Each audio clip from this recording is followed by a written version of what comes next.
ஆண்டவரை இயேசு உலகத்தில் வந்ததுடைய முதலாவது பிரசங்கம் தரித்திரருக்கு சுவிசேஷத்தை பிரசங்கம் பண்ணாரு. குருடர்களுக்கு பார்வை. Physically they need healing and also spiritually they need healing. அந்த சரீரத்தில் மாம்சத்தில் கண்ணு பார்வையில்லாதவங்களை அவர் தொட்டு சுகமாக்குறாரு. அதே வேளையில் ஆவியில் குருடானவங்களையும் அவர் சுகமாக்க வல்லவராக இருக்கார். இந்த விதமான குருட்டுத்தன்மை மாற வேண்டுமானால் நாம் ஜெபிக்கிற ஜெபத்தை கத்த கேட்டு அநேகருடைய கண்களை கர்த்தர் திறப்பார். நம்ம கண்ணையும் ஆவிக்குரிய கண்ணையும் திறந்ததுனால தான் நம்ம அங்கே உட்கார்ந்துருக்கோம்.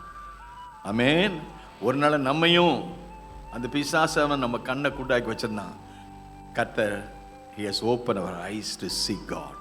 தேவனை பார்க்கும்படி நம்முடைய கண்களை திறந்தார். அதே மாதிரி இன்றைக்கு அநேகருடைய கண்கள் திறக்கப்பட தாவீது கூட ஜெபம் பண்றாரு. ஆண்டவருடைய வேதத்துடைய அதிசயத்தை பார்க்கும்படி என் கண்களை திறந்திரளும் ஆண்டவரே, என் கண்ணை திறங்க ஆண்டவரே. அவருக்கு சரீரத்தில் கண் இருக்கு, ஆனால் அதே வேளையில் அந்த சத்தியத்தை அறிந்து கொள்ளக்கூடிய அந்த கண்ணை எனக்கு தாங்க. இன்னைக்கு நாமும் வேதத்தை வாசிக்கிறோம். வேதத்தை வாசிக்கும் போதில் இருக்கிற மறைப்பொருட்களை கண்டுகொள்ள, தேவனுடைய மகத்துவத்தை கண்டுகொள்ள, அற்புதத்தை கண்டுகொள்ள, அதிசயத்தை கண்டுகொள்ள, அவருடைய செயல்களை கண்டுகொள்ள பாருங்க. அந்த 21:14 பார்க்கும்போது, என்னுடைய வீடு சகல ஜனங்களுக்கு ஜெப வீடு எனப்படும் சொன்னபோது, அந்த ஜெப வீட்டுக்கு சப்பானி வர்றாங்க, குருடர்கள் வந்தாங்க, அவங்களை எல்லாரையும் கர்த்தர் சுகமாக்கினார்.